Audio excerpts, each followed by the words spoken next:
Hi, everyone, and welcome back to another episode of StarrCast. We're winding up the year in wellness, and there's been a lot of great stories this year. But one of the things we wait for year round is the release of the Wellness Economy Monitor.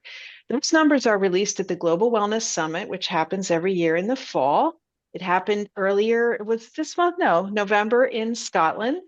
And the senior researchers who are responsible for that data are with us today. So I'd like to welcome Katharine, Johnston, and Ophelia Yeung to the podcast. Thanks for joining us. Glad to be here. Thanks, Lisa. So, to set the stage for any listeners who perhaps don't know, which seems impossible, back in the day, we had no numbers on our industry on spa and wellness. There were just no numbers. And when you had someone that wanted to open a spa and they wanted to go to the bank, and people would say, well, where's the data? And we would say, there is no data. We don't know. We know anecdotally, but there's no data.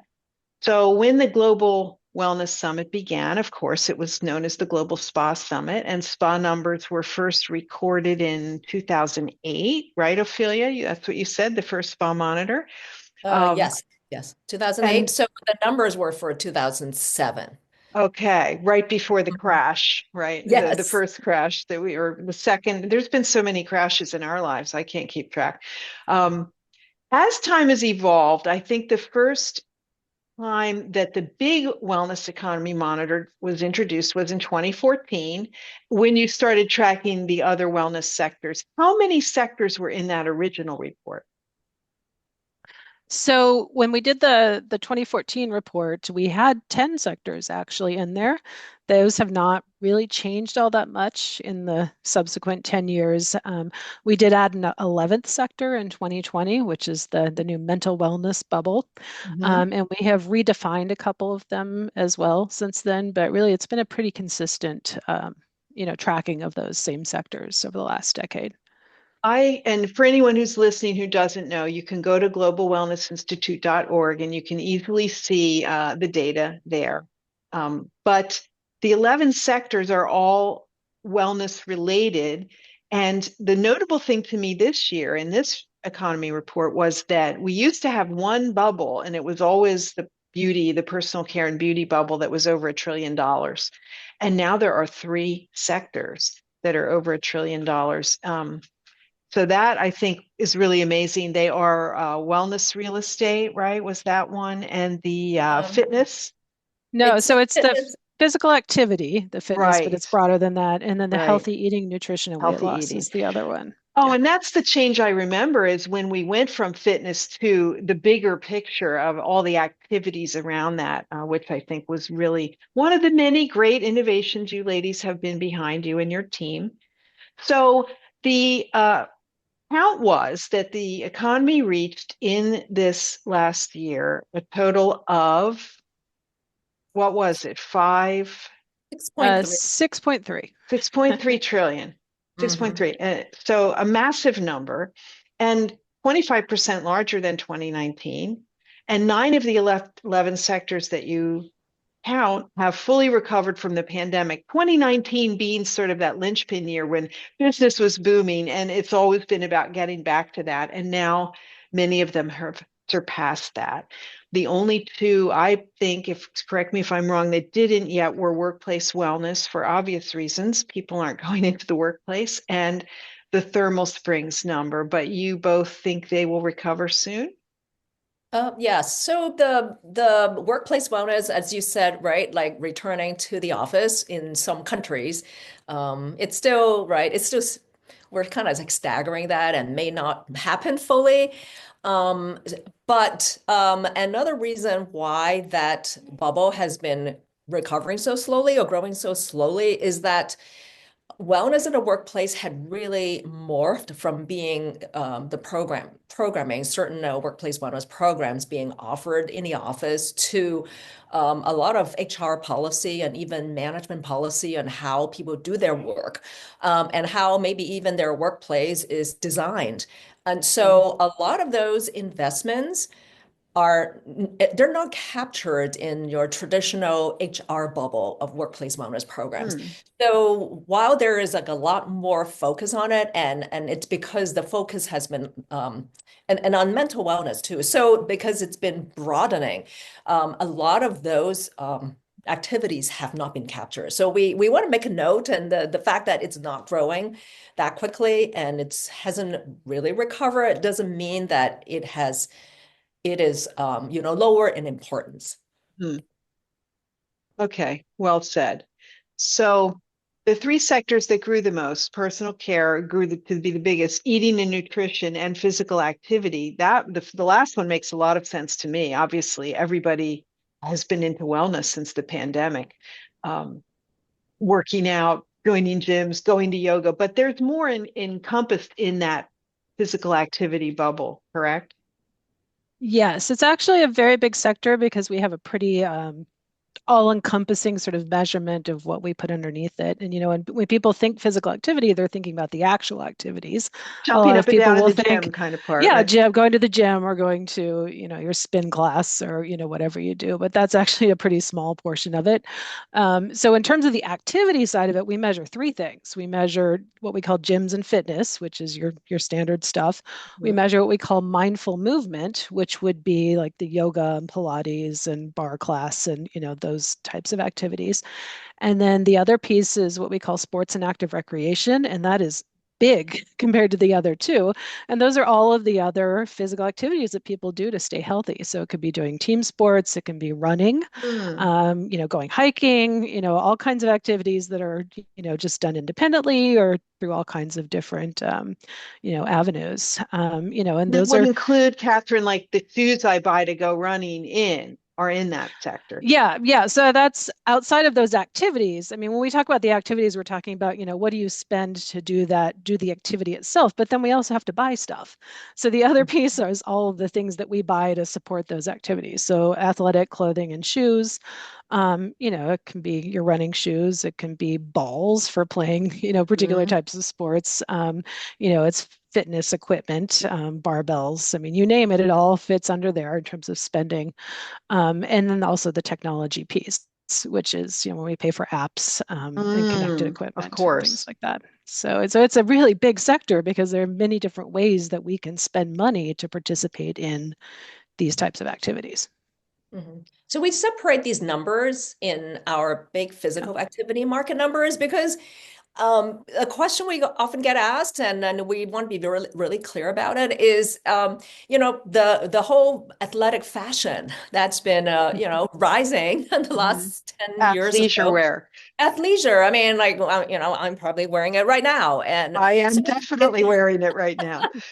and then we don't like dress shoes, not dress shoes. People go to Academy Awards in their running shoes these days, right? Mhm. So it's hard to separate whether those shoes or those clothing are only, you buy it Mm. only for athletic activity or for your overall lifestyle. So we cannot separate that and say what percent is for what. So that's why, that number is huge within the physical activity sector. So we want people to see that. Like if you want to see the spending on clothes and shoes and this Mhm. fashion, you can see this big number. And if you don't feel like this is not the number you want to look at because it includes so much of fashion lifestyle, well, you can look at the other Yeah. numbers. So we want to Right. be, Yeah, and the clear as well. breakdown is interesting because as you say, it's $1 trillion sector. About half of that is the spending on doing activities. So what doing Uh-huh. sports, doing fitness, doing mindful movement. So about 500 billion. And about 400 billion is the clothes and shoes, which may or may not Interesting. actually be supporting our healthy lifestyles, or they may just be a fashion choice. So, Well, it made so much sense when you combined those sectors and, made it first, what was it, 4 or 5 years ago? It was like, okay, these things are coming together. Let's make this new bubble. But, and I take your point, Ophelia, it does make sense, though, to include it because we don't know why you're using those shoes. And maybe you're using them for both. Maybe you're running in them and then you're going to the Academy Awards. But what we can't deny is the impact that wellness and fitness activities have had on our daily life by making those things okay. Yeah. So I think it So holds true.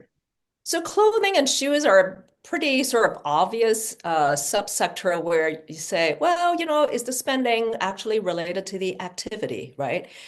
Well, when you really look at it, the spending on the actual activity themselves may not be really correlated with doing the activity, because how Mm-hmm. many people do we know who sign up for some expensive gym membership and actually stop going? Or the people Mm-hmm. who actually do all kinds of stuff without buying a single pair of shoes that whole year and they just go run in their neighborhood, right? So we have to be kind of careful too. Even measuring this, we may not be measuring the activity itself. We have to be really clear. We're just measuring the spending on Mm-hmm. these and Yeah. related activities. Yeah, it's a point we make in the report a lot, and we made in our presentation at the summit that, spending more money doesn't mean we're doing more healthy things. It's, Mm-hmm. sometimes it's related, sometimes it's not. One thing we do in the physical activity chapter in the report is in addition to measuring the dollar amounts, we measure what we call participation rates in physical activity, because that is a measurement of, are we doing more of these Mm-hmm. things? And the participation rates have not really been growing. They actually went down after COVID, in 2020. They've slowly creeped back at a global level. They're not back to where they were before the They're pandemic. not. No. Interesting. So you Yeah. think the clothing and shoes expenditures are making up the difference there? Yeah, well, when COVID hit and everybody was, not Mm-hmm. going to the office and wearing their athleisure, we all Right. spent money on that. But, it's just we have to be careful when we're looking at these numbers, as Ophelia said, about, how we interpret them as, is this a sign that wellness is growing or not? So, No, there's no one solid way, right? But it certainly is great to have these numbers. And the way you ladies do it in this report, I'm holding it up for people who are watching the video. It's a massive report. I mean, 120 some pages with detailed graphs. And you could read this for hours. It's fascinating. And I think back on what we used to have, as I referenced earlier, absolutely nothing, that it really makes you want to dig down into your sector. Well, So thank you for reading it back to back. yeah, I love reading it. It's like bathroom reading, right? So let's talk about the spa sector. Since many of our listeners are spa or spa related businesses, I mean, one of the hardest hit sectors during COVID with almost 40% revenue loss has climbed back to where it was and beyond, and looks like it's continuing to grow. It's one of the sectors that is forecast to continue growing. But it has moved beyond just traditional spa treatments. So can you, either of you, elaborate on what you're seeing in that spa market? Mhm. I'll yeah, I start. mean, in terms of the growth, it's, you already painted the picture, but there were a couple of things that were really hitting the spa industry during the pandemic. And one of it is, not being able to do in-person activities. For a Mm-hmm. while it was prohibited, and then people were wary about going back to places where they had close contact. So of course that takes a big hit. And then you have the tourism issue with Mm-hmm. borders being closed down and people not traveling. And, a large share of the spa industry revenue is driven by tourists, not all of it. But, the combination of those two things are really what, kept it down. But the spa market in terms of revenues has come back by far. It was at, Mm-hmm. I just pulled up the numbers. It was 116 billion in 2019, and then our measurement for last year was 137 billion. Mm-hmm. So that's really solid growth if you look, from before the pandemic to now. The interesting thing we see, and this, comes from, some of the data within the industry, like from iSpa, where they're even doing more close measurements of it in certain countries, that, the revenue growth does not necessarily mean that people coming to the spa and visits are back as much, because there have been a lot of price increases. A lot of price increases. So yeah, and that's actually not just the spa industry where we see that. It's a lot of sectors. Like for gyms, it's the same thing. Well, there So was a little bit of an equalization that had to happen, some of us think, because we weren't charging enough before. And the pandemic sort of made everyone say, okay, we're going to charge what we need to. And many spa businesses raised their prices several times over Mhm. those few years. So you're right, some of that growth is probably not visit growth, it's more growth in, what we're charging. But I did want to note that it was one of the sectors with the biggest gain in this report, 2022 to 23, at almost 30% gain. I mean, that's fantastic. Yeah, and that's the final tail of the COVID recovery, that it was Hmm. spa was down for longer than other sectors. And then once things really opened up in 2022, 2023, and especially across Asia, things kind of roared back to where they were. So that's why you see that huge jump in Hmm. the data for last year. Hmm. Hmm. And I think in terms of the price increase, it's analogous to the hospitality sector. The high end part of the business, definitely there is like the premium pricing. It's pretty. It can be absorbed by that customer base because people are able to absorb a lot of price increase at a certain segment. So I think some of the price increase definitely the growth of the sector is driven by the premium sector. Hmm. For sure. Well, I'm still encouraged that the percentage of forecast growth is continuing to go up. I mean, not at the 30% rate, but according to your numbers, the global GDP is projected at 5.1, and the SPA in particular is projected at 6.1 through 2028. So through the next 4 years or so. And we've been happy with that most years. It's coming off of a 30% year. It's a bit of a dip, but hey, it's still going forward. Yeah. And I think we're entering a period where we're beyond the COVID recovery. We're Mm-hmm. really just seeing sort of like a different trajectory because people are frankly valuing experience more than things these days, right? Mm-hmm. There's Mm-hmm. been definitely a shift, and people value their mental wellness. So, the spa sector is pretty much the intersection of that, right? And then you need to give yourself some self-care and, your experience, and especially, when it's also done in a social setting, right? Then you kind of get Mm-hmm. your friendship We're, and your, yeah, all in we're, one. So, that's why I think there are so many sort of different models and different types of new modalities being offered in the spa sector and also in the adjacent sectors, right? The some of the single service sectors that we've uh-huh. talked about, right? Like all these sort of IV clinics and all these hyperbaric chambers, they are offering things that are overlapping with some of what spas have started to offer. So the sector itself, it's changing because it's like the business models are changing, competition is changing, but the demand for those things are definitely rising. People are spending more money on all those things. They have a lot more places to spend it in. Yeah. Yeah.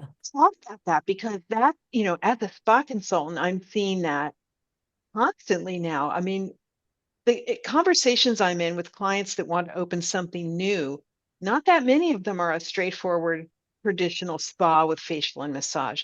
Many want cold plunge, sauna, steam room, halo therapy, some kind of mineral baths, these other modalities. And some of them are only that and not the labor intensive massage and facial model. But I know it's difficult to categorize that. And you spoke to that in the notes on the spa sector. So maybe you could elaborate on what you're counting and what you're not, and how you see these continuing to evolve side by side. Mhm. Yeah, it's a big challenge for us, especially in the spa sector, because things have evolved so much and there are, like Ophelia said, And so so many business quickly. models. Yeah. So, in 10 years, will those traditional spa categories even make sense? Who knows? Will we Mm-hmm. have to add categories? That remains to be seen. But the way we've been addressing it is we do have a kind of it's a catch-all category that kind of varies by country that we call special spas or other spas. And, when we first started this measurement back in 2008, that was a place where we would capture spa types that were unique to specific countries. So to give you an example, Ah, in, parts of the Middle East, you have the hammam tradition, and uh-huh. many of those hammams have modernized and have added, a lot of spa-like services and would be considered a type of a spa. So in those countries, we measure those under that other spas category. In other countries, it's going to be different things. So the approach we've used is when there are, new sort of niche things that are, like a spa, we will capture them in there to the extent that we can. If it doesn't really fit spa, then it's going to be measured under the bubble that we call traditional and complementary medicine, which is not really medicine. It's really just all of those alternative modalities that people are using to help themselves feel good. So everything from acupuncture to IV to cryotherapy and, all of those things, the consumer spending on that would fit there. In that PCM bubble.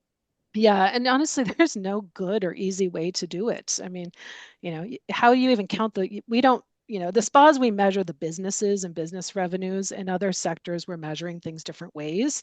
Like for TCM, we're looking at an average consumer out of pocket spending, because there's so many types of businesses and places you could spend your dollars on those things. You can't even capture it by the business approach. So it becomes a little more complicated for us. But we know the spending is growing across the board. Well, I'm sorry we're making it more difficult for you by branching out. But I mean, it's tricky. And then there's the social clubs, right? Like some of them are kind of like spas, some of them aren't. But they're all kind of wellness. And then the co-working space that are like social clubs, and some of them will have the gym, and some maybe even offer some, alternative medicine or like some modalities, but some not. And it is very challenging. But that means businesses are innovating, trying to create different models and, to offer it in different ways for consumers and in different settings. So it's definitely right. That the pie from the consumer, budget is definitely expanding, but where do you capture that? Well, that is the business question. It creates an identity crisis for the spa sector. I mean, another tricky one is the bathhouses, which have become really big in the last few years. Brought that up. I would say in general, those are being counted as spas because that's really what they're most closely aligned with. Right. We have a separate bubble for thermal mineral springs, and it's a little tricky because we try to keep that sector very pure to places that have natural sources of hot springs water, geothermal sources. And then, in some places there's other water with special properties that they're using, certain mineral contents, things like that. And we do that because the people who work in that sector who use those numbers feel very strongly about, their sector being related to natural sources of water. So your new bathhouse models are not necessarily going to fit there, even though it's bathing, because a lot of the bathhouses just use regular water that they heat up or add things to. So and then but in terms of the consumer, and that's but then the consumer's not necessarily differentiating, is this bathhouse I'm going to, natural hot spring or not? Do they care? Some do, some don't. Many consumers have never had access to a natural thermal spring, really. When you think about it, it's not that common. So they might confuse a bathhouse with that, but I think it makes sense what you're doing to keep those in their own sector, because those are unique properties and they are having their own resurgence, but the bathhouses are different. And even if they don't offer traditional spa treatments, let's say hands-on treatments with a therapist, some do and some don't. But people are going there for that experience we mentioned earlier of feeling better on personal time, whether or not I use my own hour or someone is with me during that, making the treatment for me. So, I mean, bathhouses, it's evolved into, right? It's contrast bathing, right? It's really, most of them have some sort of contrast. It's not, right? It's not just hot water. Right. And so you can say, they are delivering a wellness modality of contrast, bathing. It is. Yeah. Or they usually have sauna and other things. Steam. Well, I'll tell you something I've found interesting. I live in Philadelphia, and recently I'd say 2 to 3 new apartment buildings have opened within walking distance of where I live. Nice apartments, modern, and they have co-working spaces and they have saunas. And I thought that's fascinating. Like they're appealing to younger people to come rent here, and you have a space downstairs to work and you can use the sauna. And I thought, wow, what more clear sign that spa has infiltrated the masses, right? Than the way it would be more common in Europe. It's common to go to a hotel and there's a sauna somewhere in that hotel, but it's not something that you find here in America. I Yeah, I mean, mean the it'll Europe. be, yeah. Okay. So So the I European thought it would be consumers are very, they're much more sort of attuned and aware and used to doing those things because it's just such a long history of it there. And, even going back to the hot spring thing, Europeans know the difference. Is it real hot spring? Is it not? They do. Americans don't have a clue. We're Right. speaking from an American perspective here that all of those concepts are very new in this country and people are just being introduced to them and are not going to be less discerning on the Hmm. differences, but are also very open to trying all of them. And honestly, I think it's a fabulous shift that's taking place within spas and all of these businesses, these different modalities that are so accessible to people, whether it's the sauna, the bathing, the hydrotherapy circuits. And, I know that, in some spa businesses, they're adding that because it's a good revenue model and it doesn't require the staffing that, Hmm. having massage therapists does. But it's nice because it can be done at so many more price points and can be Hmm. accessible to different portions of the consumer population who maybe can't afford to go pay for an hour-long massage one-on-one, but they can go do these other things because it's less pricey. So it's a really nice evolution in the industry, I think, to just expand so many more options for people at different price points. Yeah, and for just for sort of like smoothing out like the usage, because we have heard that, right? Like people who come in the morning or like midday and later in the day and sort of after work hours, they're completely different crowds, right? Like maybe Hmm. like seniors, slightly older, like retired people. It's like people going to the gym. Those people might go earlier, or you can have special pricing. And then the family types might come a little bit later in the day, but definitely not after 6 p.m. That would be Hmm. maybe the younger, the professional, just party people, younger people, Hmm. and then they come for a different atmosphere. And those can be priced differently, and you can cater to really sort of different segments and kind of have your property being used at, all times, right? There's no high low, that they're like busy usage hours at different times. So Good point, Ophelia. I mean, having one facility as an owner that can cater to different segments at different times of the day is a very sensible approach that I think many owners and developers will want to take advantage of.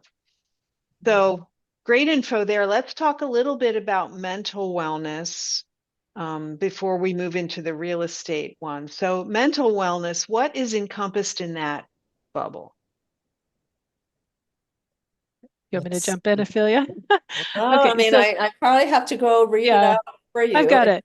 Yeah. So I mean it's a big one, and it was one that we actually just created in 2020. So that's that new bubble that has been added in the last few years. And it's interesting because there are reasons why it wasn't there and then why it got added. And that's because, again, what we're measuring is an economy of things, and that means people spending money to buy products or buy services. Mental wellness as a concept has been on the rise for a long time, but it wasn't till around that time that we felt like there was enough of an economy around it to actually measure it, that there were, more and more businesses actually marketing and selling things under the specific heading of mental wellness. So we spent a whole year defining what that was and figuring out how to measure it. And we have four subsectors underneath it. So one of the subsectors is we call them like brain enhancing nutraceuticals and botanicals, which is a fancy name that's really for a combination of like supplements and vitamins that are Mm. targeting, mental Mental. health, brain health, energy, things like that. And then also there are so many like fortified and functional foods and beverages now that are also So targeting many. Hmm. those areas. And we have the legalization of some plant-based drugs like cannabis that are Uh-huh. also in that space. So that's one part of it. We have a subcategory called self-improvement, which most people kind of know what that is. You've got the books and the gurus and the Hmm. self-help groups and all of that stuff, the workshops. Oh, coaching also falls there. Um, and then we have a sector that we call senses, spaces, and sleep. And that's really a combination of all those things that are being sold now that target the five senses. So like circadian lights that, help affect, our ability to sleep and how we feel.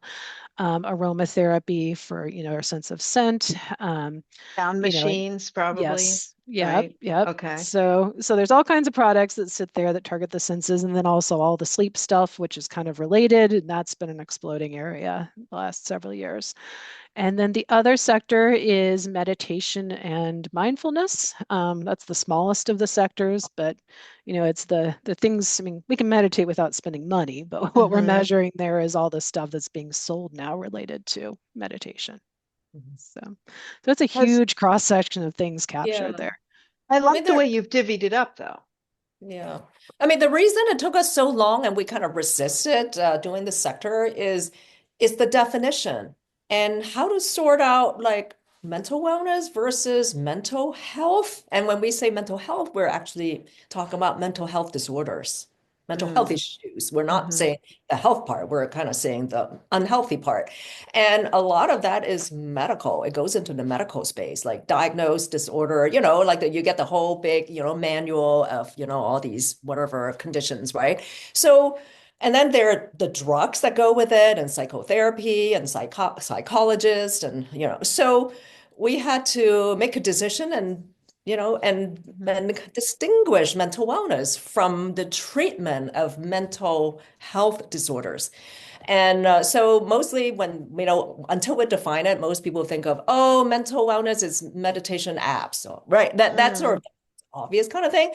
And then people think of, oh, I need to maybe reduce stress, manage stress. So, but really after a lot of investigation, and we came up with these four categories because we're talking about not just a lack of mental health, disorders. We're talking about optimizing. We're talking about brain function. Are we Mm-hmm. sharp? Are we able to perform? Are we worried about brain, mental decline?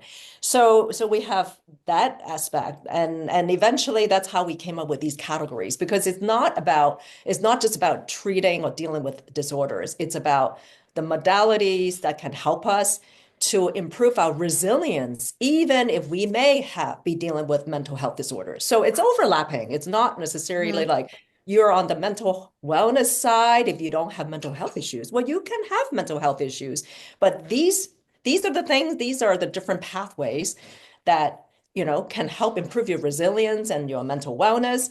And then from that, that's how we come up with these categories. But we are very clear that these are not the only things that people can do to improve their resilience, mental resilience, because there are many things like religion, spirituality, friendship, Mm.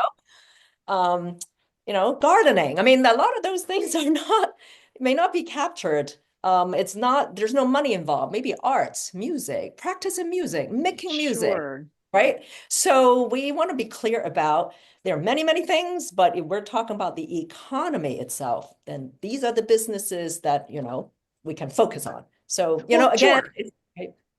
No, I love that you said that, Ophelia, because it does help to understand. You can't measure things. You can't measure how people are gardening, right? But we can measure the actions we are taking for mental wellness, which to me means it's before I get mentally sick, right? I can have mental disease, but I want to stay healthy, and I'm taking these actions to do it. And that has certainly expanded from COVID. I mean, as much as any of the bubbles, I suspect. Yeah, Yeah, definitely. absolutely. I mean, the consumer awareness and the recognition that we need to be proactive to handle our stress and, all these things that we're facing are, loneliness, social disconnection, all those issues have definitely become more in the forefront of people, Yeah. consciousness and talking about them in And recent and years. I yeah, and I also believe that focusing on the term mental wellness and for business to associate with the term mental wellness help to remove and reduce the stigma and Hmm. actually help consumer acceptance and policy and people being open to talking about this. It's not like I'm going crazy or it's like, oh, we all feel, well, maybe we feel stress and we feel, oh, we're kind of unhappy. So it opens the door to have these conversations and address them. So I think the terminology itself is very valuable for that reason. I'm thinking of the difference in the last 5 or 10 years, right? I mean, you wouldn't say to someone 10 years ago, you wouldn't say you were seeing a therapist. it was like a sign of weakness. Now everyone sees a therapist and they're happy to talk about it. And they have an app for it too. And maybe they have two and they see one in person and it's all good. And it is good. Yeah. Yeah. Yeah, it's absolutely good. And also, I think the really important development with, the people understanding mental wellness is there's so many opportunities for the entire wellness industry to do things that support it. Again, what we measure in the mental wellness bubble are the things that are specifically that, but we know from research that's out there and just from people's experiences that exercise and physical activity and social activities and all of these things are really the most important things we need to be doing for our mental well-being. And even going back to the discussion about the spa industry, I mean, the social bathhouses, and I mean, there are just so many business models across the industry that can provide things that are supporting mental wellness in different ways. Let's shift into talking about that bubble that has taken over in growth and attention, which is wellness real estate. And it speaks a little bit to what we've just been talking about because it goes one step further, right? My wellness activities, the purchases I make, the activities I do, now I want them incorporated into my life. And I want to live somewhere where they're easy, they're at hand, it's built for that. So could one of you talk more about how that sector has evolved? And maybe let's start with how it's defined. Yeah, so our definition of wellness real estate is the buildings, the neighborhoods and the communities that are proactively designed, built, and operated to support the well-being of its occupants. So it's pretty broad. And our number, the number that we put out there is the construction spending, the expenditures on construction that are constructing these types of properties. And they could be residences, but they also could be institutional and sort of mixed use buildings, or even including hospitality. So that sometimes there's some confusion about that numbers. And the confusion comes in when people talk about real estate, like, just this real estate sector. Very often we don't know what we're talking about when we say how big the market is for real estate. Are we talking about the housing stock that the entire world, the people own? Are we talking about how much people spend renting every month? Are we talking about the investment flows between real estate investment trusts and going in and out, So the real estate sector sometimes is kind of challenging for people to understand, like unless you're in the sector, you know exactly what you're talking about, what numbers. But it took us a little while to figure out what would be the kind of number that capture this because, are we talking about resale, new builds, renovation? So we settled on that measurement, the expenditures that year. So we're not talking about the value of that property once it's constructed, right? Of course, we can't forecast that. Yeah, and then it grows, the stock You of real can't estate. measure it. You can't measure it, right? Yeah. Yeah. So that is the sort of this expenditure of the year, that year when that number represents that. Yeah. So I mean, I when think that number grows, it's like a lot of action, right? Yeah, and it's been growing massively because, there's been in the building sector, there has been a huge shift every year and more things being built with these healthy features incorporated into them. I think that this number is kind of similar to the mental wellness number we were just talking about in that it's really only capturing a small slice of the bigger picture in terms of what's happening in the space, because what's happening in healthy built environments goes far beyond what we measure in that number that we put on the wellness real estate sector. And it's really, again, another big shift that's been taking place that, even for longer than mental wellness, I would say the last decade or two of this increasing understanding about how important external environments are for our health, for our, lifespan, and for, all of, whether or not we get sick and chronic disease. I mean, where we live and what we have access to shapes that immensely. And I think the recognition of that is, and it grew a lot during COVID too, that understanding. But that recognition has been so important because I think one of the things that the wellness industry continues to get a bad rap for is the idea that it's, very exclusive, it's only for wealthy people, or it's like selling a lot of things saying, you have to fix yourself, you just need to go do more of these things and then you're going to be better. And well, for most people, that's not true. Wow. And when we look at the built environment aspect and communities and the things around us, it really, shapes an understanding that, it's not always in our control to fix those things or to change our behavior. And that's really what that topic is all about. What does the development have to be considered wellness real estate? Like, what would be some of the things you would look for to include it in that category? Well, it's so broad and diverse. We don't have a checklist because you can't, and it's really going to depend on, first what type of property it is and where it's located and the cultural and country context. But the way we look at it, and if we're doing case studies about properties or whatever, we look for essentially, has it been designed, built, or is it running with intentional wellness features that are addressing the different dimensions of wellness? So, are there things there that are shaping our physical wellness in terms of either exercise or the air we breathe or, environment Walking around us? trails. Yes. Are there intentional features that help our mental wellness? Are there things that support social wellness that are encouraging us to get to know our neighbors, to connect with people, to not be isolated? It can include environmental and sustainability features because that overlaps with, planetary health, people's health. So there are all kinds of different dimensions that can be layered in. Some places focus on one or two of those, some focus on all of them. You don't have to do all of it, but it's really, are you doing intentional things that are meeting the needs of the residents or the people in the building that are actually living or working or operating there?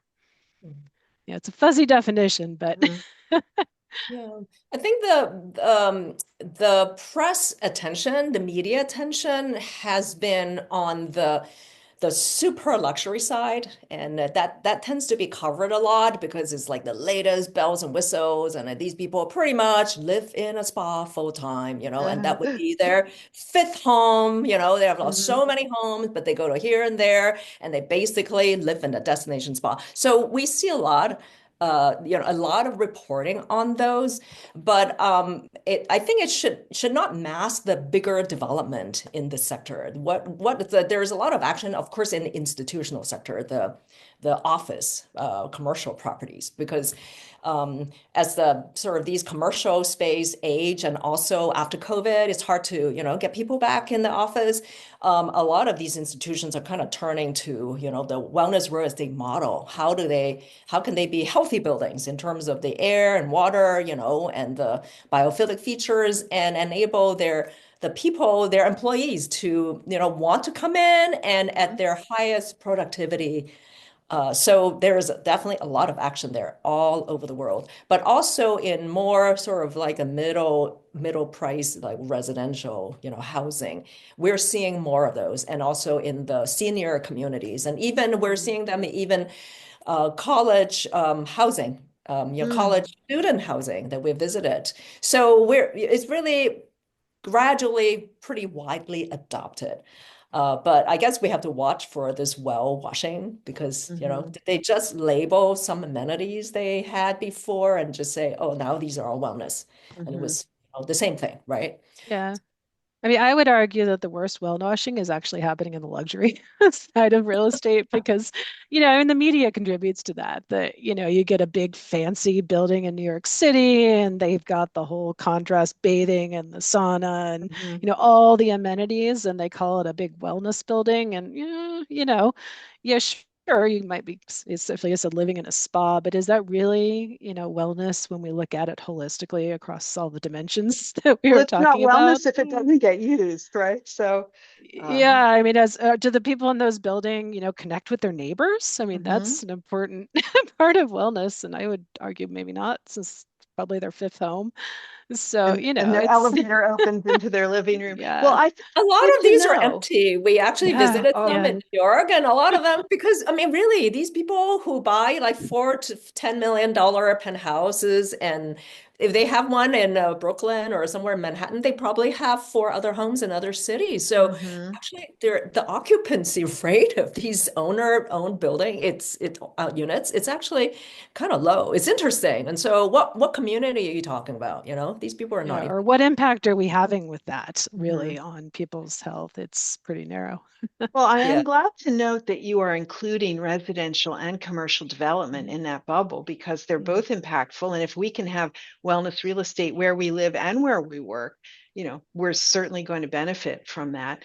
We have seen the interest in this sector just grow so quickly, and including the introduction of the Wellness Real Estate Symposium, which happens in May. When this will be our third one coming up, or the fourth? It's actually going to be in Fourth, I June. think it's going to be in June. June. Yeah. Yeah, Okay. yeah. In New York, it's the fourth one. And so that is held in New York City at the JP Morgan building, and they're building a new building, which is even more wellness oriented from what I understand. But they were doing great things about fresh air and keeping meetings going, and the food that we eat is healthy. So you did some research at the end of the summit towards the wellness real estate sector. I know you both traveled through the UK. Could you elaborate on what you saw or what you were looking for in those journeys? Sure. Yeah, and we did the trip in the UK. We've done some other trips this year too, because we've been trying to get out in the field and look at different places because there's no better way to understand the For sure. features that they're And to offering, see it. than Yeah. being there in person. So we actually did a bunch of tours in New York City. We've seen some things in the Washington, D.C. area. We were in Southern California last spring, and then we were in Scotland and in England Mhm. after the summit. So, the trip after this summit was interesting, because again, there's very country-based and cultural contexts for the way things are being built and why. So in England, we visited a mix of some commercial office properties, some student housing, and a couple of residential properties to, look at the different ways that they're implementing different healthy features in their contexts. So Mm-hmm. maybe Ophelia wants to go into some specifics. Well, I mean, I don't know. We're going to write this up as Yeah. one of the case studies, but in UK compared to the US, there are a lot more older buildings and older neighborhoods, and Mm-hmm. so it is a challenge to figure out how to honor the legacy of certain building, which had we visited, like for example, we visited this university building at the University of Edinburgh, which it's now called the Futures Institute. It just opened, but it was a hospital from 150 years ago, and it kind of became derelict, and nobody knew what to do with it for about 20 years. And it had a big history, and the people in Edinburgh, everybody had a story about the grandparents being born there or somebody. Mm-hmm. It's a very important building, but how do you honor the legacy and turn it into a building that is health enhancing and also serve the community? So yeah, we toured with one of the architects. So it was just very interesting to see, right, some of the architecture features and sustainability features and how they try to redesign it so that it will serve a different population, and also being able to, the student population, but also being a building that served the community. So that, those are some of the things that we may not see in the US. It's something so old with such, Oh, legacy. that's a great point you make, Ophelia. I think outside the US, people do not move as often, and they are often in homes or towns where they grew up and they stay there, and the buildings have a different feeling for them or relationship. They're really attached to their building in a way that I think we don't see as much in America. But Mhm. happily, you two and your teams are out there making this data global. It's because, as we all know, when we try to look at data on anything, we've got lots of numbers in the US. We measure and count everything here. But when you try to see what another country's doing, not so good. Yeah. Yeah, absolutely. And also, the context is very important because when it comes to real estate and the built environment, the US is in many ways done the worst of anywhere in the world in terms of Mhm. creating unhealthy places that are car dependent and disconnected and, poor building practices and, all of that. And then we carry So them down in 20 years, and it's like, what? yeah. And then we're spending a lot of money to then create these healthy places to fix what we didn't do well Or to begin buying with. devices to filter the air, Yeah. filter our Yeah. water. We got air You can't pollution, open so the now we have windows, to, right? have better air. We can't fix the air pollution, but, in many ways, the growth of this sector is reflecting the failure of government policy to do the right thing to begin with. So in other places in the world, in Europe, they have had better building practices all along than the US Mhm. has, and so the needs are different there than they may be in this country. Well, it's a fascinating sector, and we'll all be better for it if the buildings we live in can support a healthy lifestyle with more walkability, stairs that you can reach, windows you can open, natural light, etc. I mean, the list goes on. Um, let's let's wrap up by talking about the wellness sector in general. I mean, Mhm. this report shows that the whole amount of money being spent, the 6.3 trillion, forecast to go to 9 trillion by 2028, amazing numbers, and is now larger than the pharma industry, the sports industry. What's fueling this trend, and when do you think it may slow down? I mean, it's been accelerating before COVID, and COVID kind of put a dent in everything, but Mm-hmm. pretty much is on a different, even more accelerated trajectory, since then. And this is a global phenomenon. I think now people are assuming they will live longer, but we're talking about health span. No, Mm-hmm. nobody used that term even 5 years ago. It just starting now, it's health span. Everybody's not only talking about longevity, just how long you're going to live. You want to live healthy. You want to have that, like, be able to be mobile and enjoy Mm-hmm. life. So I think really one word health span. And now, I'm sure it's translated into all kinds of language and they have a term for that in every country and culture now, because that is like a universal value now. Regardless of, all these other divisive, whatever thinking, politics, it's a universal value. Wellness is a Mm-hmm. universal value. Who wouldn't want to have a long, like a span of life where you're healthy, right? For So sure. it's gonna continue to take up more and more of our budget. That is for sure. And I think the one danger right now is sort of in the global economy where you really have the bifurcation of income and wealth. So there are Mm-hmm. people who are really live more and more in a subsistence level. So that is where, that those people will not have a lot of money on all these wellness spending. Mm-hmm. Mm-hmm. So I think actually the big constraint or risk in the future is really having the wellness economy getting skewed more and more to the wealthiest, 10%, 1%. And then we're just gonna looking at something where won't have that much impact on well-being, global well-being, but only on Oh, right. yeah, so I really sort of as an economist, I'm seeing like, in markets, like you just count on these people to spend what, like $500,000 a year per person? Or you're looking at these other people who do they have $500 a year to spend on this? Mm-hmm. So I don't know how the math will shake out eventually, but that's one risk I see. Mm. Otherwise, I feel like it's value driven right now. That this is what everybody wants. I don't know if Catherine had anything to No, I think you said it. add.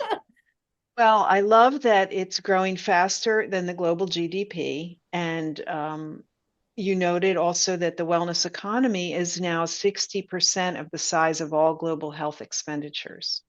That's really, that's an eye-catching number because we know, especially in the US, how much is spent on healthcare. But now it's like people have learned that they can mitigate those results by spending and acting in a wellness-oriented way to avoid having to spend on healthcare. And that's a trend that we could certainly all benefit from having it continue. Mhm. Yeah, for sure. I mean, it's kind of like real estate. Again, the spending is a reaction to the failures. And, at least in the US, the high costs and the increase in spending is, a lot of the wellness spending is reactionary. People are upset that they're not getting the care they need. It's not helping their problems. They feel like they have to take matters into their own hands. So, it's good and bad. Well, I guess what we have to work on now is spreading it more globally, to your point, Ophelia, because North America, Asia Pac, and Europe account for 90% of this wellness economy that we're talking about. South America is not on the list, Central America, Africa, right? So those places, Middle East, definitely need to get more focus on that, but that's difficult to say how we could make that happen. Yeah, and those relationships are again very much related to wealth and income. That, in the wealthiest regions of the world, we see the highest amount of spending. The spending is lower in other countries that don't have that disposable income and that wealth. So, but there's actually a lot of interesting things happening on the policy side around the world, especially in Latin America and in Africa, in terms of government efforts to help bring, access to things to people who don't have, the resources to go, spend all of this money on going to the gym or doing all of these things that we do in our country. So. Well, I feel fortunate that at least for the three of us, we work in this industry and that it's becoming ever more vibrant and growing. It's just great. And we appreciate all the efforts of economists like you to define it for us. So thanks again, Ophelia Yeung and Katharine Johnston, Global Wellness Summit Institute economists, for joining us and for sharing your amazing knowledge with the listeners. Yeah. Thanks, Thank you. Lisa. Great It's talking to always you. fun chatting. Yeah. Thanks again.